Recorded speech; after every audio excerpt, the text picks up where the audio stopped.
So Remilia Scarlet, right? The cool lolly vampire, the final boss of Touhou 6 Gomakyo, the embodiment of Scarlet Devil featuring Byleth from the Fire Emblem series.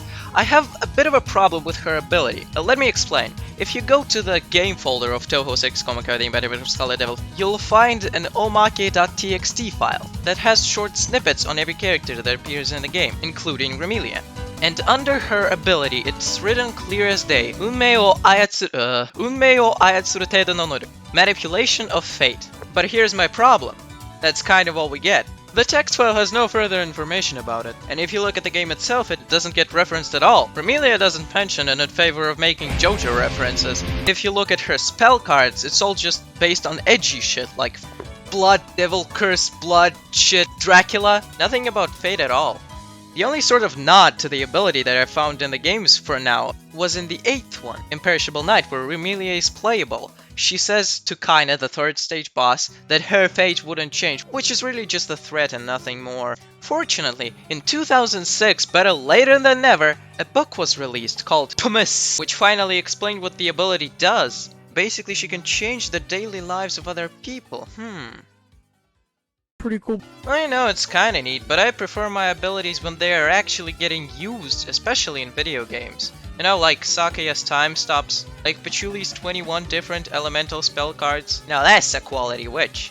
Like the whole first stage of EOSD being based on Rumia's darkness manipulation by being a lot less illuminated than the 2nd stage. In light of that, it seems like Destiny Control was shoehorned in at the last second. Like Zune was writing that afterward and was like, oh shit, did I ever give her a power? Oh fucking whatever, this. I mean, it's not like you had to do it. You could have just written ability, being a vampire, and I wouldn't be making this stupid video right now.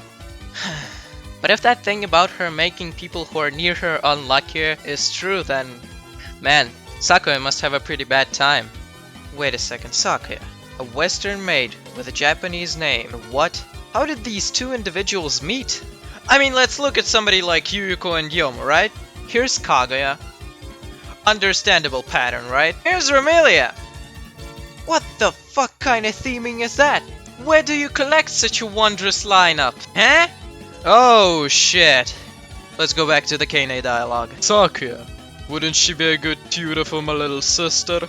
Teaching her about the local history or some such. Oh, put that cheeky tooth away, lady. But that makes you wonder, she kind of speaks about it nonchalantly, like she could take her in easily if she really wanted to. But how? I would first think mind control because vampires do that sometimes, but these guys don't seem mind controlled. Maylene sleeps on the job for Christ's sake. Wait, fate? What if she uses her fate powers to sort of bind her subordinates with red threads of fate? Oh my god, that's exactly what she does. Huh, so the ability gets used after all. It's literally the reason for her entire living situation. Every denizen of the mansion has to serve Remilia because they literally have no other possible future. That's what her red magic is. That is genius. Dude, dog, you've done it again. I was a fool. But hey, that's just a theory. Yep.